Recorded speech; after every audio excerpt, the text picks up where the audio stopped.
Enfim, leia comigo aí o texto de 2 Coríntios capítulo 8, 2 Coríntios 8, do verso 1 ao 15. Você encontrou, pode dizer amém, bem forte?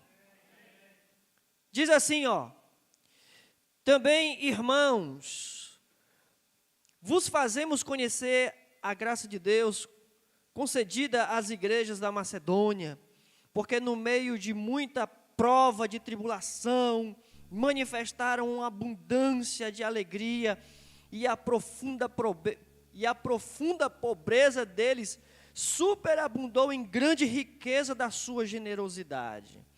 Porque eles, testemunho eu, na medida de suas posses, e mesmo acima delas, se mostraram voluntários, pedindo-nos com muito rogos a graça de participarem da assistência dos santos. E não somente fizeram como nós esperávamos, mas também deram-se a si mesmos, primeiro ao Senhor, depois a nós, pela vontade de Deus, o que nos levou a recomendar a Tito que, como começou, assim também complete esta graça entre vós. Como, porém, em tudo manifestais superabundância, tanto na fé e na palavra como no saber, e em todo o cuidado e em nosso amor para convosco, assim também abundeis nessa graça. Não vos falo na forma de mandamento, mas para provar, pela diligência de outros, a sinceridade do vosso amor. Pois conheceis a graça de nosso Senhor Jesus Cristo, que sendo rico, se fez pobre por amor de vós, para que pela sua pobreza vos tornasseis ricos. E nisto dou minha opinião. Pois a vós outros, que desde o ano passado principiastes não só a prática, mas também o querer, convém isso. Completai agora a obra começada, para que assim como revelastes prontidão no querer, assim a leveis a termo, segundo as vossas posses. Porque se há boa vontade, será aceita conforme o que o homem tem, e não segundo o que ele não tem. Porque não é para que os outros tenham um alívio e vós sobrecarga, mas para que haja igualdade, suprindo a vossa abundância no presente, a falta daqueles, de modo que a abundância daqueles venha a suprir a vossa falta, e assim haja igualdade. Como está escrito: o que muito colheu, não teve demais, e o que pouco, não teve falta. Amém? Vamos orar. Santo Deus, precioso e eterno Pai, te damos graças, Senhor, porque o Senhor é bom e a tua misericórdia dura para sempre. Deus, vem sobre nós nesse momento, abre o nosso coração, abre o nosso entendimento para a tua palavra, ó Deus. Faz conosco, ó Deus, o que te apraz. E, ó Deus, vem nos preparar, vem nos adestrar, vem, Senhor Deus, nos aparelhar para toda boa obra, em o nome do Senhor Jesus. Que a palavra desta noite, Senhor Deus, mais uma vez, seja ungida pela ação do Teu Espírito Santo, e que possa alcançar os nossos corações de uma forma sobrenatural, Deus. Em nome do Senhor Jesus, assim eu te peço e te agradeço. Amém, amém e amém. Queridos, quando eu estava meditando nessa passagem, muitas coisas veio ao meu coração, muitas coisas veio à minha mente, e eu tenho percebido nas redes sociais um ataque bem assim, como é que eu posso dizer, bem organizado, bem orquestrado, né? Orquestrado, uma coisa bem meditada contra a igreja. E não é de agora não, já vem de algum tempo. E eu lembro que como a igreja tem muita voz política, tem poder político e tem realmente muita influência, muitos que por também interesse político, interesse de poder, têm se levantado contra a igreja. E em meio às pautas, uma delas é que eu vi, inclusive, numa reunião de um partido político do Brasil, eles dizendo: olha, não financiem a igreja, não deem ofertas à igreja, não deem o dízimo, não ajudem a igreja. A gente tem que acabar com eles. E uma das formas que eles imaginam de que eles poderiam enfraquecer a igreja, até mesmo destruir a igreja, era subtraindo os recursos da igreja, fazendo com que a igreja não tivesse mais recursos financeiros para poder bancar os seus templos, os seus ministros, as suas obras, e assim, quem sabe, a igreja ia acabar. E, coincidência ou não, uma série de vídeos começam a circular nas redes sociais contra o dízimo, contra a Bíblia, contra a oferta, mostrando pastores corruptos, que tem muitos pastores corruptos, pastores ladrões, pastores mega bilionários, e aí eles colocam os pastores muito ricos com os fiéis muito pobres, exatamente para desvirtuar, porque isso realmente é uma aparência negativa, isso é, eu diria até antiético no meio cristão, para exatamente desmotivar os fiéis, os bem-intencionados, de continuarem honrando a Deus com seus dízimos e as suas ofertas, arrancando dos nossos corações o prazer da generosidade. Eu disse: Senhor, tem misericórdia do teu povo. Nos dias de Paulo, a gente percebe que não tinha muito isso. Tinha em uma pequena escala, não como nos nossos dias. Lembre-se que eu já até mencionei aqui, em capítulos anteriores, Paulo fala de pessoas que comercializavam a palavra, né? Faziam da palavra uma forma de enriquecimento. E estes também eram denunciados pela própria palavra. Mas uma coisa não desvirtua a outra. Enfim, não é nem tanto sobre dízimos e ofertas que eu quero falar, mas eu tinha que falar sobre isso para você entender, porque Paulo não está falando sobre isso propriamente, mas para que você possa entender como existe hoje realmente um movimento bem aparelhado, bem orquestrado contra a igreja e focado nessa área. E isso vai afetar espiritualmente a igreja. Enfim, essa passagem especialmente, né, esse capítulo 8, é um chamado à generosidade. Paulo está desafiando aos crentes de Corinto, né, a igreja de Corinto, a serem generosos.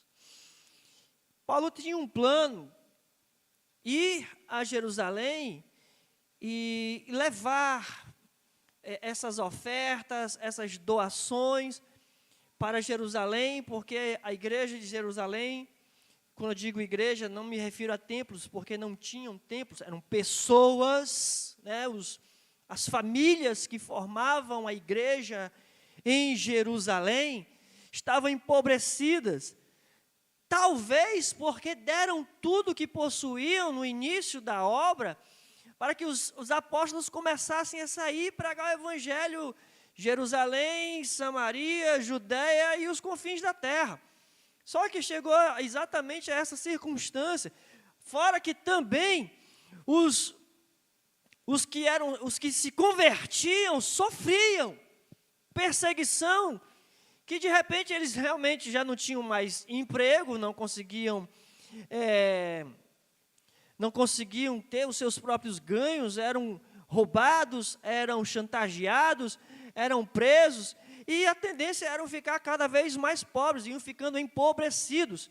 Então, esses crentes em Jerusalém estavam nessa circunstância, nessa situação de empobrecimento, e Paulo faz esse movimento de arrecadar doações, ofertas, para levar para Jerusalém e suprir as necessidades daqueles irmãos. E até porque aquela igreja de Jerusalém era como se fosse uma igreja mãe, né? De lá fluiu o evangelho para todas as outras cidades, todas outras direções. Então, Paulo vem aos coríntios lembrá-los desse dever, o dever da generosidade, também em forma de desafio, desafiá-los a serem generosos. Para isso, Paulo vai usar pelo menos aqui 5 argumentos, né, que a gente consegue identificar nessa fala do apóstolo Paulo, para desafiar e para lembrar os irmãos sobre o dever da generosidade. O primeiro argumento que Paulo vai usar, logo no versículo 1, deixa sua Bíblia aberta, logo no versículo 1, Paulo diz assim: também, irmãos, vos fazemos conhecer a graça de Deus concedida às igrejas da Macedônia. Paulo começa a falar sobre o que Deus estava fazendo através da igreja da Macedônia. Paulo cita o exemplo de outros irmãos, de como eles estavam agindo com generosidade para aquela obra em específico, e lógico, toda a obra de Deus eles tinham o prazer de participar.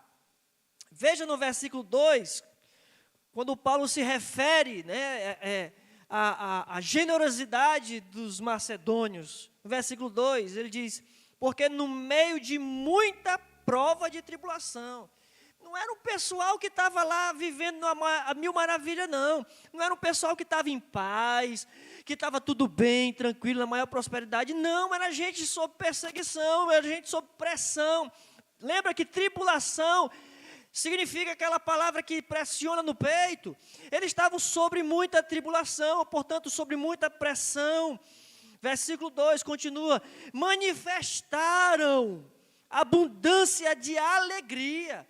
Em meio a tanta tribulação, eles, eu vou ter aqui uma oportunidade de ofertar, de ser generoso, de contribuir. E isso despertou neles uma grande alegria.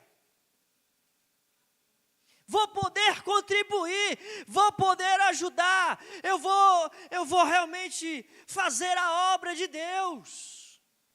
Ficaram, como Paulo diz, manifestaram abundância de alegria. E olha, calma aí, não era porque eles estavam com a conta corrente cheia de dinheiro, não é porque eles estavam com uns bolsos cheios de dinheiro, não. E diz assim, e a profunda pobreza deles, era gente pobre que estava feliz em poder ajudar, e a profunda pobreza deles superabundou em grande riqueza da sua generosidade. Eram os mais pobres que estavam mais dispostos e felizes em doar. Que negócio mais extraordinário! Os que menos tinham, os que menos possuíam, foram os primeiros a se alegrar, a animarem-se em doar, em participar. Às vezes eu fico pensando que a pessoa está apertado financeiramente, está com alguns problemas financeiros, E normalmente, não são todos os casos, normalmente por má administração financeira, mas o primeiro, e quando ele vai fazer ali uma espécie de enxugar, né? Enxugar as contas, a primeira coisa que ele vai cortar é o dízimo e a oferta. A primeira contenção de despesas que ele olha aqui, rapaz, não dá para cortar em canto nenhum, é o jeito, esse mês não tem dízimo e oferta. Esse mês eu não vou poder ajudar a EBF. Esse mês eu não vou poder doar cestas básicas. Esse mês eu não posso ajudar nenhum dos meus irmãos.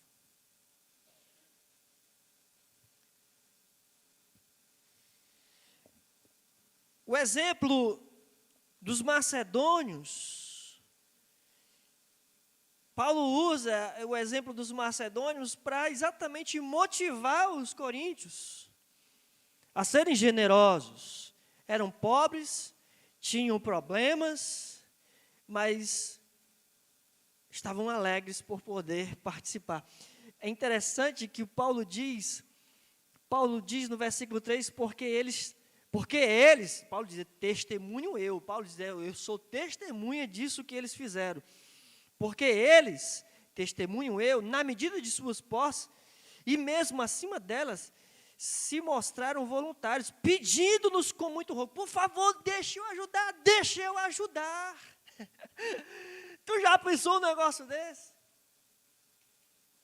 Pedindo, talvez Paulo dissesse, rapaz, você não tem, guarde aí para você comprar o seu pão. Ele disse, não, eu quero ajudar, Paulo, deixa eu ajudar.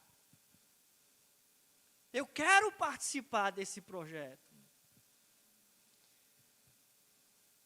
Paulo diz aqui que ele é testemunha dessa postura dos irmãos na Macedônia.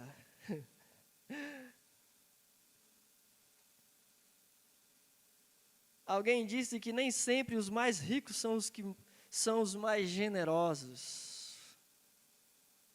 A maioria das vezes, aqueles que têm menos para dar são os que estão mais dispostos a dar.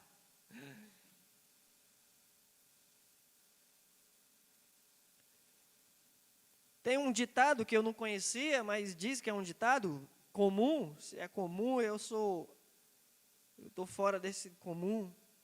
Diz que é o pobre aquele que ajuda o pobre, porque conhece a sua pobreza. A gente percebe isso na vida dos macedônios. Na vida dos macedônios, quantos de nós damos desculpas em ofertar, em dizimar, em participar de alguma forma de projetos, porque a gente se esconde atrás da nossa pobreza? Meu irmão, esse espírito de pobreza, de miséria, atrai cada vez mais pobreza e miséria. Cada vez mais. Eu não estou falando isso para você enricar, não. Estou falando isso para você mudar de vida mesmo. Você ser diferente. Para você ser diferente. Um outro argumento que Paulo usa para incentivar a generosidade no coração dos coríntios é o exemplo do próprio Cristo. Vamos lá para o versículo 9. No versículo 9, Paulo diz o seguinte: pois conheceis a graça de nosso Senhor Jesus Cristo, que sendo rico se fez pobre por amor de vós, para que pela sua pobreza vos tornasseis ricos. Paulo apela então agora para o exemplo de Cristo. Primeiro ele traz um exemplo da igreja da Macedônia, e em seguida ele traz o exemplo do próprio Senhor Jesus Cristo, que ali em toda a sua glória, em toda a sua majestade, em toda a sua perfeição, em toda a sua tranquilidade lá nos céus, reinando soberanamente, resolveu se fazer homem. E pobre ainda, não foi nos palácios, do Herodes ou de qualquer outro império. De uma família pobre, de um carpinteiro, nascendo ali num estábulo. Não foi nas melhores maternidades de Jerusalém ou de Belém, da Judéia. Não foram com os melhores médicos. Deus se fez pobre. E para que ele se fez pobre, meu irmão? Por quê? Por que ele se humilhou? Por que ele se entregou? Por que ele se doou? Por que ele se sacrificou? Por que ele sangrou? Por que ele morreu? Por quê? Por mim e por você.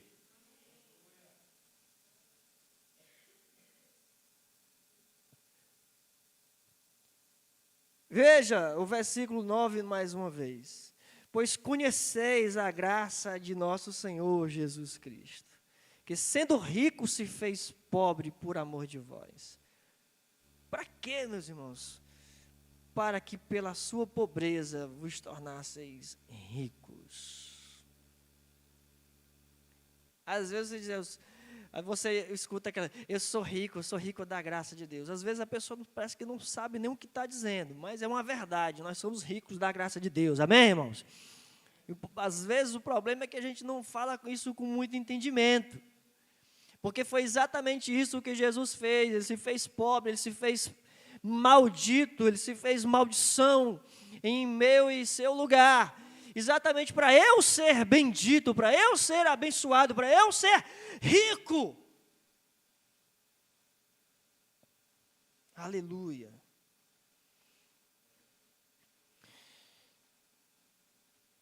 Para o apóstolo Paulo, o sacrifício de Jesus não começou na cruz, não, porque Jesus é eterno.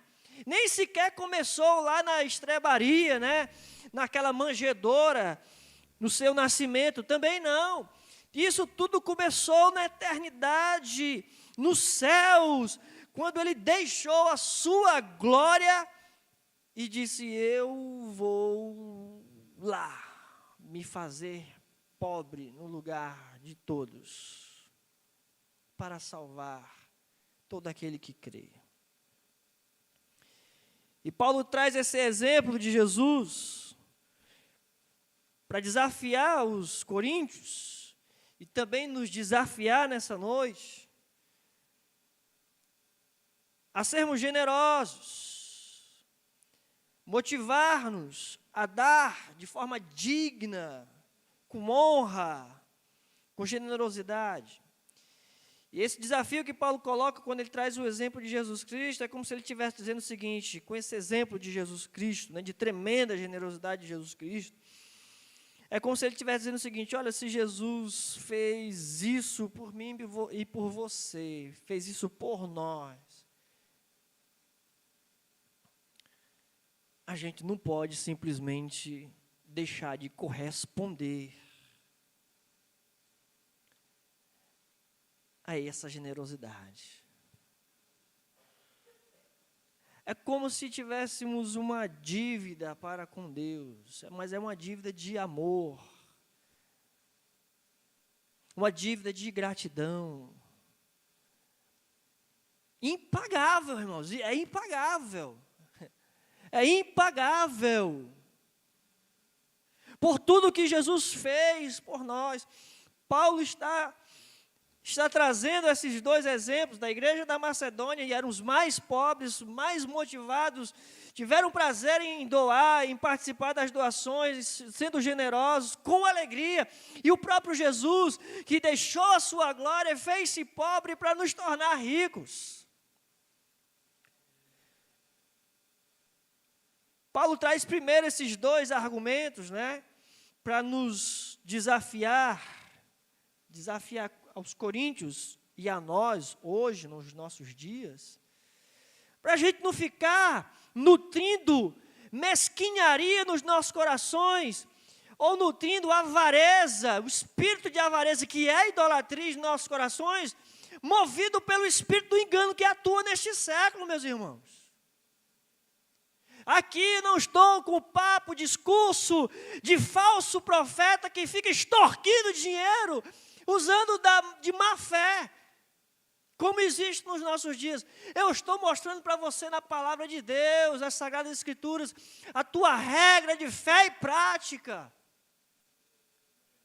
para não permitir que sofismas, enganos, venha corromper o teu coração, tornar você um idólatra, tornar você um coração duro que é incapaz de ajudar a obra do Senhor.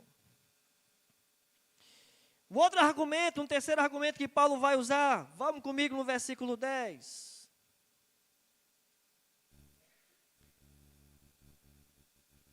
Paulo diz assim: e nisto dou minha opinião. E nisto dou minha opinião. Pois a vós outros, que desde o ano passado principiastes não só a prática, mas também o querer, convém isto. Eles começaram, né? Os coríntios tinham até começado, e por alguma razão eles pararam. Pararam de ofertar, de contribuir, deixaram de lado a generosidade. Sabe, irmãos, eu não estou falando nem de fidelidade, sabe, que muitas vezes as pessoas colocam no campo da fidelidade. Normalmente a gente, quando fala sobre dízimo e ofertas e coisas mais, a gente aqui na igreja usa muito mais a expressão honra. É uma maneira de nós honrarmos a Deus, não é uma espécie de obrigação, embora a gente encontre fundamento para a obrigação, mas é tão chato você fazer uma coisa. Eu acho que Deus não quer que você faça algo por obrigação. O próprio apóstolo Paulo diz: olha, Deus ama aquele que dá com alegria, não é por obrigação, não é por constrangimento, é por generosidade, um coração agradecido. Um coração agradecido. Por isso Paulo diz aqui: olha, eu vou dar a minha opinião, só a opinião, não estou fazendo aqui pressão em ninguém. Vocês antes faziam isso e agora pararam de fazer. Paulo está dizendo, repetindo o versículo 10, e nisto dou minha opinião para vós outros, que desde o ano passado principiastes, não só na prática, mas também no querer. Queriam fazer, e já tinham começado a fazer, mas por alguma razão eles pararam.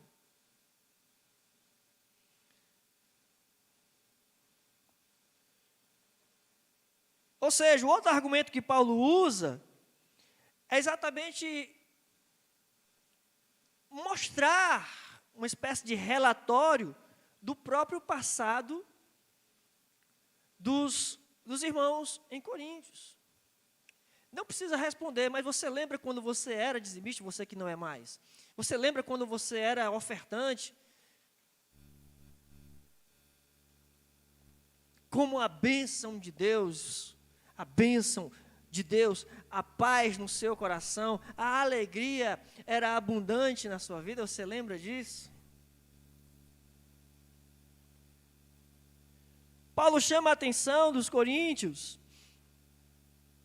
exatamente porque eles tinham sido os primeiros, eram os primeiros a trabalhar nessa área, a participarem dessa área, eram os primeiros a contribuírem, tinham prazer, eram visionários. Vamos expandir, vamos alcançar mais vidas, vamos multiplicar as nossas obras. Eram os primeiros. E agora, como eles poderiam ficar para trás? Como eles poderiam simplesmente deixar de lado, né? Enfim, que diferença existiria se os homens viessem, ou melhor, vivessem sempre de acordo com suas mais altas aspirações? Ou seja,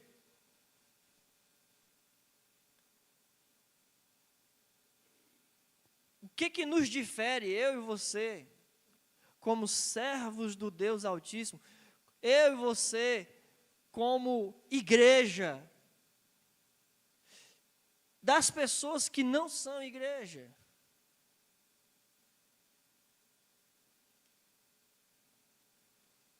As pessoas que não são igreja, eu diria, eles pensam em quê? Nas coisas daqui, desse plano, terrenas. A igreja pensa em qual plano, meus irmãos? Do reino. Do reino.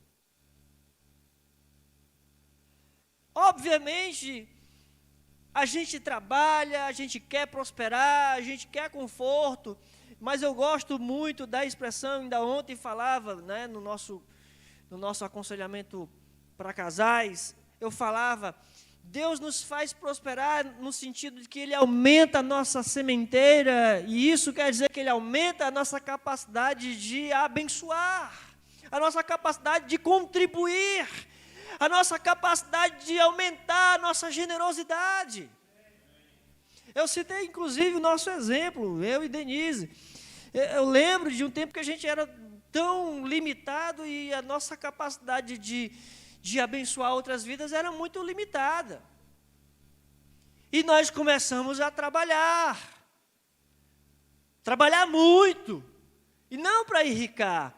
Obviamente que a gente quer gozar do fruto do nosso trabalho, do suor do nosso rosto. A gente quer também um pouco de conforto, mas nós aumentamos a nossa capacidade de abençoar outras vidas. Como é prazeroso poder ajudar outras pessoas. Daí a gente entende o significado de que é melhor dar do que receber. Eu continuo recebendo muito, mas eu louvo a Deus porque eu estou conseguindo abençoar muito mais do que eu recebo. E para isso eu estou trabalhando muito, irmãos.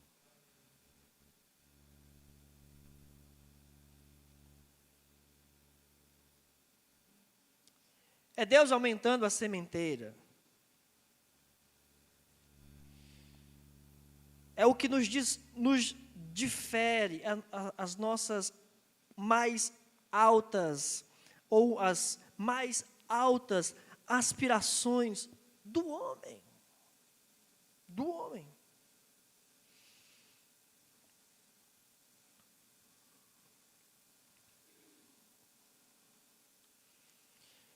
Um quarto argumento que Paulo usa, deixa eu caminhar um pouquinho mais rápido. Um quarto argumento que Paulo usa no versículo 11, ele diz o seguinte: completai agora a obra começada. Lembra que os coríntios iniciaram nessa prática, foram os primeiros, né? Por alguma, sei lá, tinham boa intenção, tinham até desejo, mas alguma coisa estava interrompendo deles continuarem a prática. Paulo não diz o que foi, né? Paulo não sabe o que foi, não julga, mas ele diz, olha, vocês pararam de fazer. Versículo 11, agora ele diz, completai agora a obra começada, para que assim como revelastes prontidão no querer, assim a leveis a termo, segundo as vossas posses. Vamos botar o forro na igreja. Vem, amém. Quem vai contribuir? E aí? Opa. Vamos botar energia solar. Amém. Eu dou a minha parte, eu também. Pronto, amém.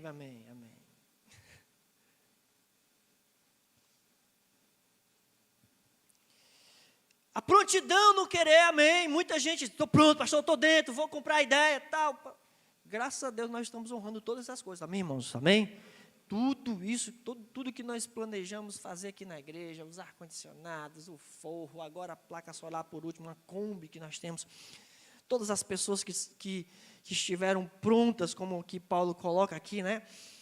A prontidão no querer, queremos realizar, vamos fazer isso, também levaram a termo, né? Ou seja, foram até o final, honraram, participaram, fizeram acontecer, realizaram, como também outras obras de ajudar. Eu lembro da história dessa igreja que a gente já construiu casa para pessoas, né? Não foi um palácio, mas foi assim alguns cômodos para acomodar A gente já construiu pelo menos 2 casas. Agora, recentemente, nós participamos ofertando, como distrito todo do Ceará, participando, ofertando, para construir a casa da irmã Joelma, lá no Acaraú.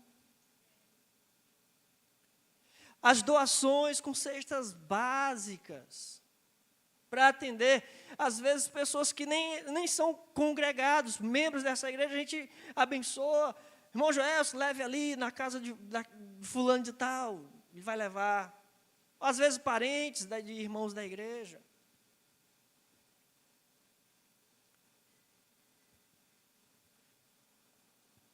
Enfim, Paulo, nesse versículo 11, ele está sinalizando exatamente a necessidade de pôr em ação os sentimentos.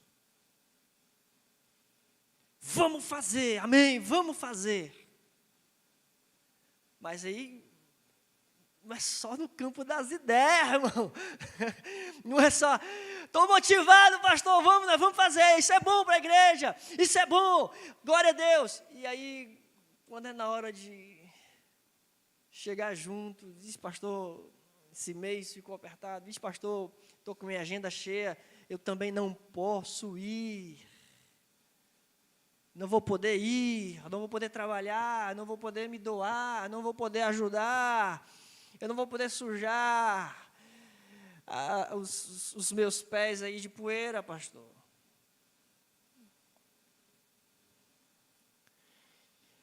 Os irmãos de Corinto tinham sido os primeiros a sentir exatamente esse chamado da parte de Deus. Mas um sentimento que fica só no sentimento, a piedade que só existe no coração, um desejo excelente que nunca se converte numa bela realidade, são nada mais do que frustração, irmão. A gente só tem a intenção, mas se a gente não fizer, é só frustração. Eu louvo a Deus porque nesta igreja, eu diria que a maioria, não é uma minoria, eu louvo a Deus por isso, a maioria dos irmãos dessa igreja converte em uma bela realidade os puros desejos dos seus corações. Na última reunião que nós tivemos de pastores aqui do nosso distrito, né, os pastores das nossas igrejas, Papicu, Edson Queiroz, Itaitinga, da Messejana, né, que é a igreja de José de Alencar, Virtude. Enfim, nós nos reunimos e aí a gente estava compartilhando ideias que acontecem nas nossas igrejas, que pudessem ajudar umas às outras. E, unanimemente, todos os outros pastores disseram assim, pastor Sônia, eu só queria que o senhor nos ensinasse como motivar a igreja a contribuir.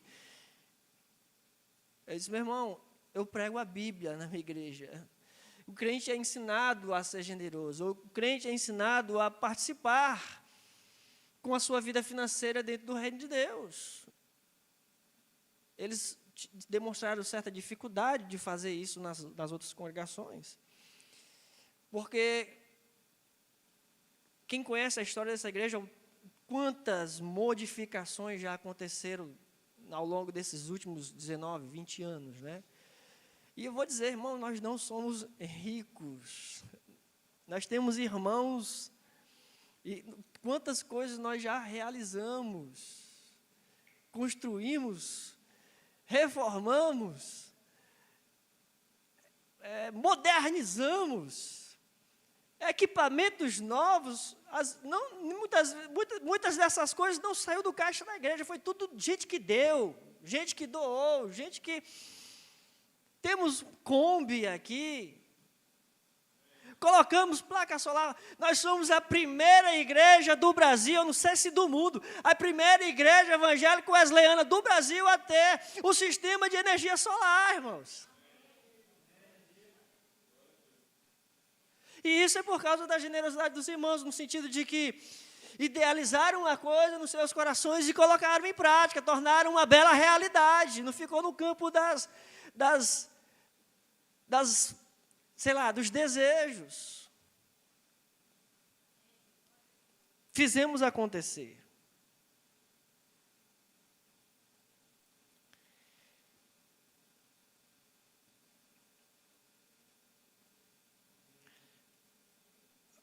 Uma grande tragédia na vida, ou a tragédia da vida, muito frequentemente, é não que não tenhamos bons impulsos, mas sim, muitas vezes, os deixamos como tais e não os convertemos em ação. Muitos bons impulsos, muitas boas intenções, mas a gente não dá continuidade. Em nome de Jesus, essa nunca será a nossa realidade. Amém, irmãos? Em nome do Senhor Jesus. Um outro argumento que Paulo usa no versículo 14, quando ele diz: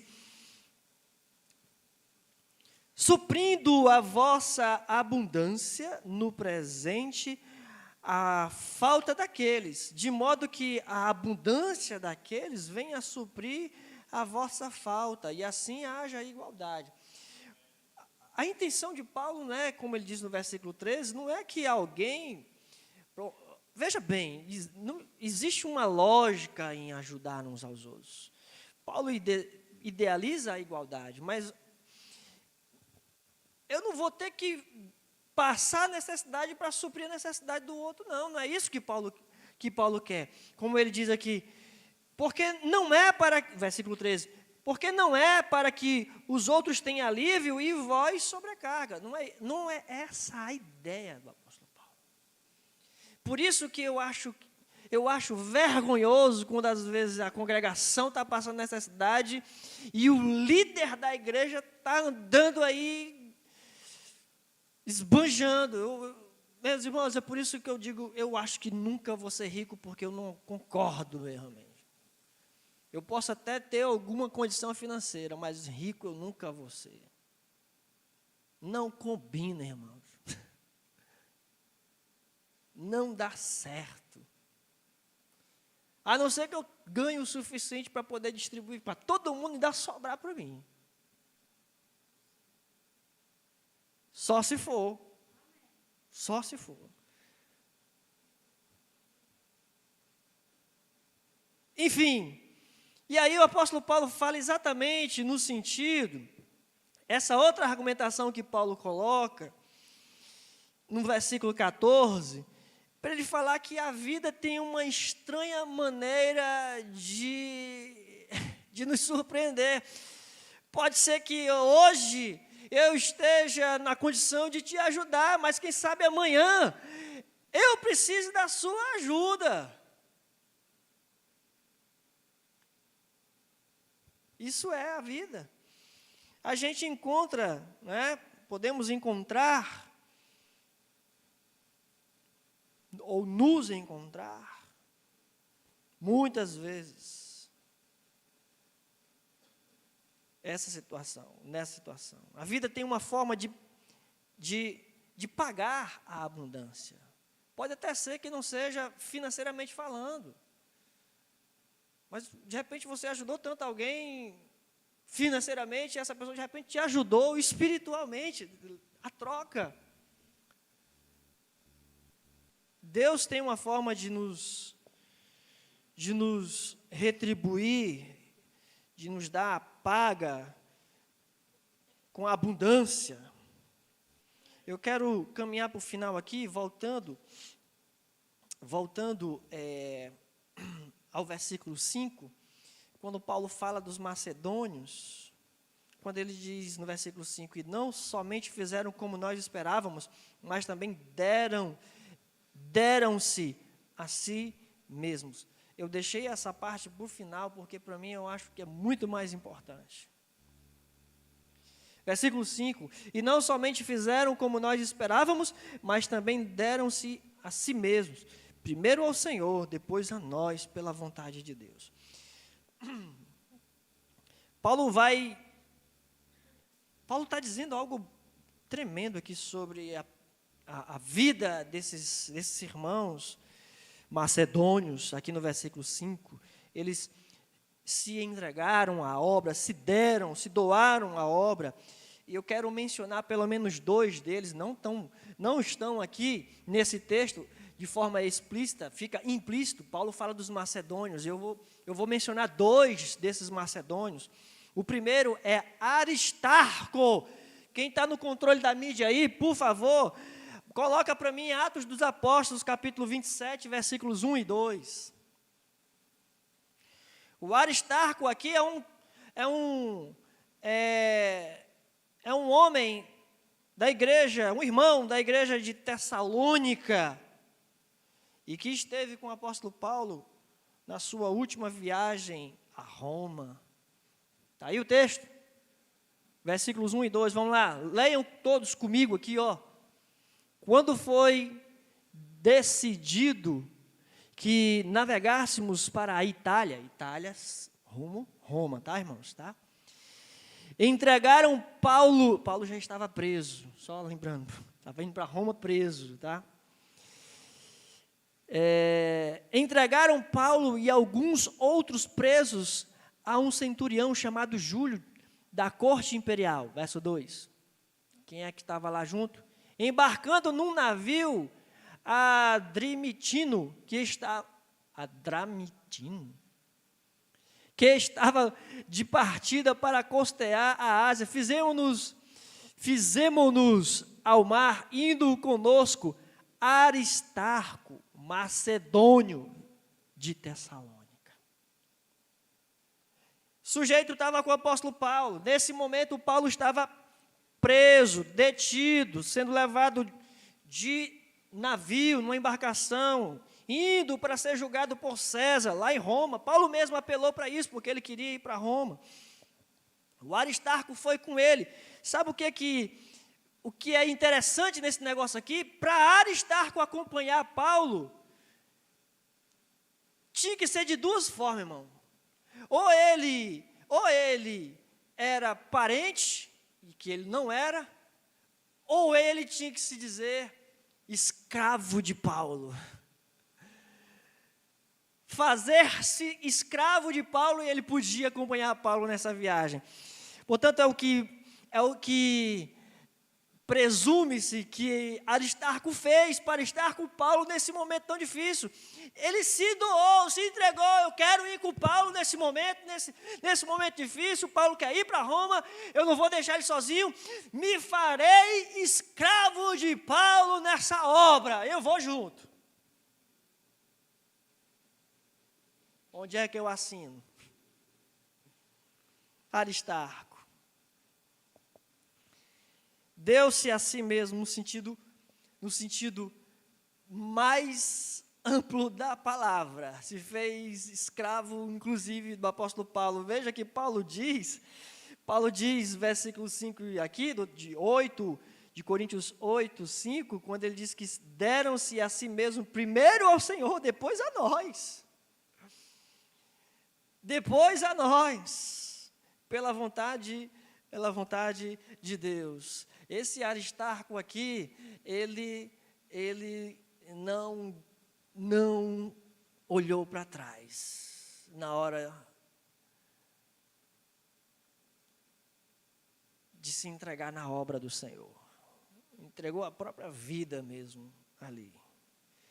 O outro que eu quero mencionar é o Epafrodito. Mídia, coloca no texto, coloca aí Filipenses aí no telão. Filipenses 2, do versículo 25 ao 30, nós vamos ler aqui. Filipenses 2, do versículo 25 até o 30, ó. Julguei, todavia, necessário mandar até vós Epafrodito. Por um lado, meu irmão, cooperador e companheiro de lutas, e por outro, vosso mensageiro e vosso auxiliar nas minhas necessidades. Visto que ele tinha saudade de todos vós e estava angustiado porque ouvistes que adoeceu.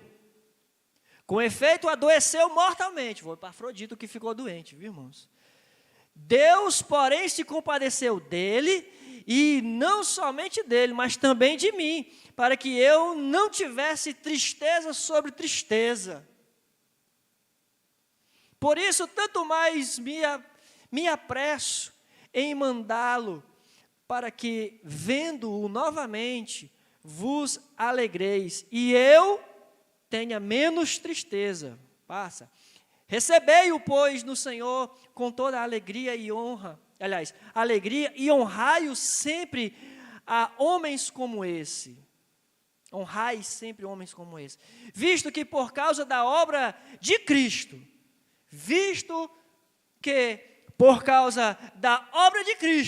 chegou ele às portas da morte. O cara estava quase morrendo. E é doença, viu? Mas estava com Paulo lá nessa situação. E se dispôs a dar a própria vida para suprir a vossa carência de socorro para comigo. Eram os irmãos de Filipe, preocupados com Paulo preso, chamaram Epafrodito. Epafrodito leva essa ajuda lá para o apóstolo Paulo, e ele diz: eu levo, pode deixar que eu vou nessa obra. E ele foi, e adoeceu, e lá quase morre, mas completou a missão, a jornada, completou a obra, e pela misericórdia de Deus não morreu.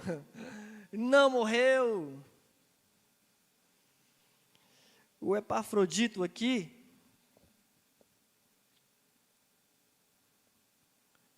quando Paulo estava preso, nos seus últimos dias, leva ofertas a Paulo, ofertas dos irmãos de Filipos para Paulo. Quem sabe ali um pão delicioso, quem sabe não ia ali algumas roupas, quem sabe não ia ali um potinho de mel, algumas especiarias que Paulo talvez gostasse.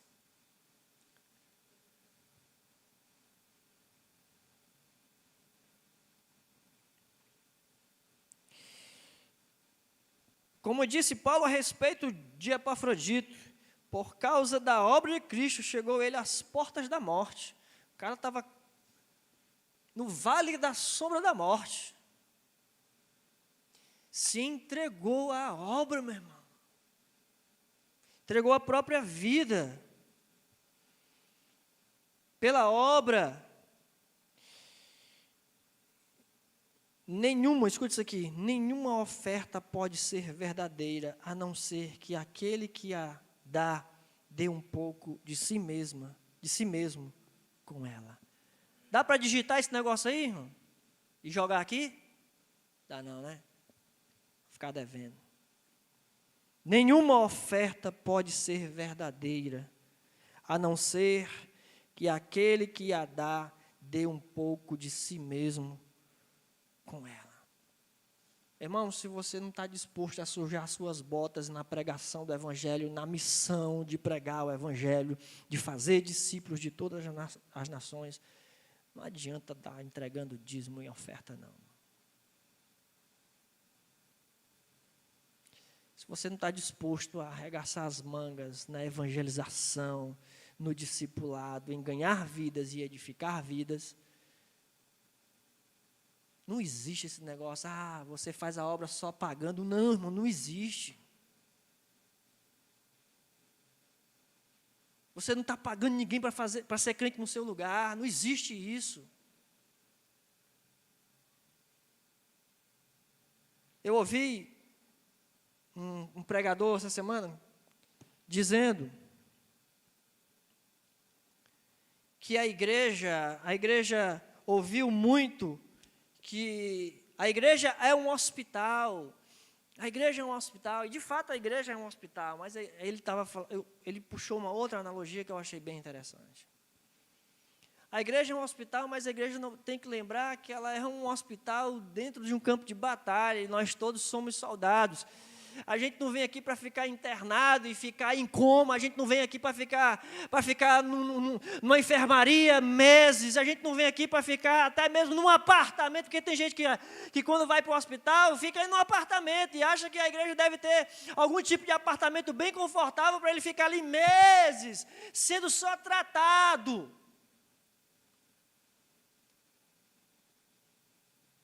Aqui um hospital militar onde a gente é tratado e logo vai para o campo de batalha, meus irmãos. Às vezes com a bandagem, na cabeça, no braço, uma tipóia, e já vai para a guerra de novo. De novo, sangrar pelo Evangelho de Cristo. Se entregar pela causa de Cristo, como o próprio Cristo fez por nós. Amém? Vamos ficar de pé. Aleluia. Aleluia.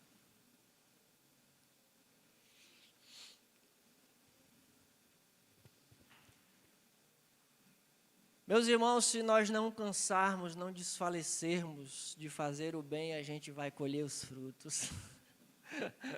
Amém? Eu penso que muitos de nós estamos cansados.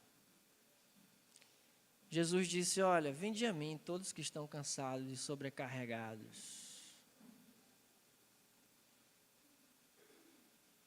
Os que esperam no Senhor, diz as Sagradas Escrituras, renovarão as suas forças. Exatamente. É uma águia. Meu irmão, crente tem que ser águia. É uma ave que se renova, né? O crente precisa se renovar, irmãos, nós precisamos nos renovar. Se você está se sentindo cansado, sobrecarregado, renove as tuas forças no Senhor Deus. Vá ao Altíssimo.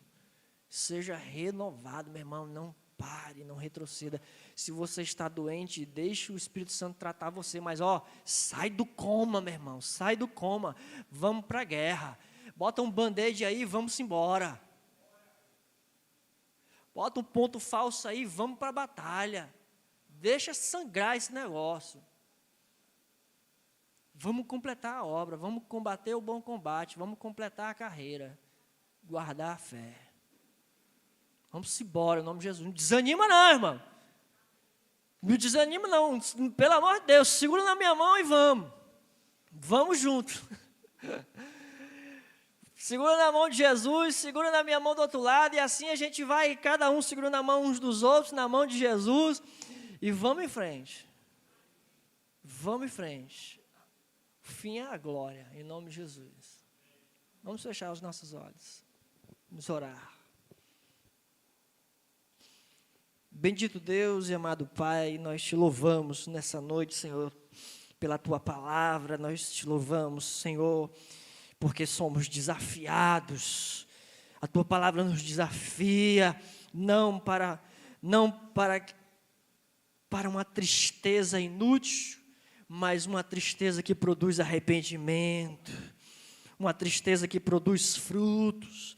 Sim, Deus, nós queremos o renovo, queremos uma transformação nos nossos corações.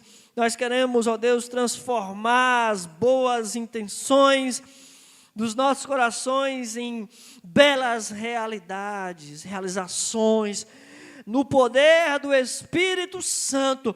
Ó Deus, renova o Teu povo, vai começar a minha vida, na vida de cada um de nós que estamos aqui nessa noite, e usa-nos, ó Deus, como um canal para levar essa renovação também uns aos outros, para contagiar uns aos outros. Não nos deixe, Senhor Deus, desanimar, como alguns Antes, o Senhor nos use como instrumento de renovo, de ânimo novo, de cântico novo, de uma alegria sobrenatural. Ó Deus, renova em nós a tua unção, o poder do teu Espírito Santo. Ó Senhor, liberta-nos, cura-nos, transforma-nos.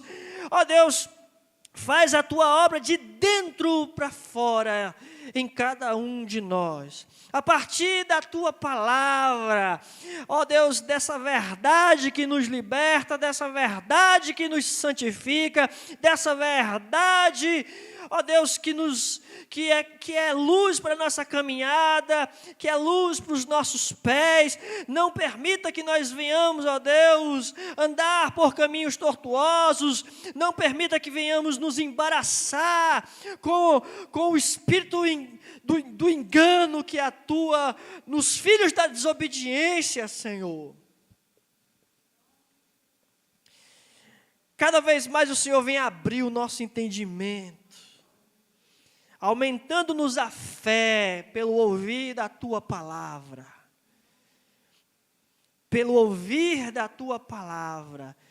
Que a cada dia o Senhor venha renovar em nós exatamente um espírito inabalável, ó Deus. Diante das tribulações, diante das angústias, diante das perseguições, diante das adversidades, o Senhor, ó Deus, possa fazer fluir de nós rios de água viva, no mover do Teu Espírito Santo. Em nome do Senhor Jesus, Pai, a minha oração sobre a Tua igreja, sobre o Teu povo, é que o Senhor derrame sobre nós, faça transbordar sobre nós a unção, ó Deus, a Tua unção, o Teu poder. No nome de Jesus, Pai, é que nós Te pedimos. Nos despede agora em paz, debaixo da graça do Senhor Jesus Cristo, do amor de Deus, nosso Pai, da unção e do poder, da consolação do Espírito Santo. Assim seja sobre a tua vida, meu irmão, minha irmã, seja com todo o povo de Deus espalhado pela face da terra, até que Cristo volte. Você que crê e recebe, diga amém. Amém, aleluia. Amém. Dê a paz do Senhor para o teu irmão aí, diga para ele, meu irmão, estou contigo. Aleluia.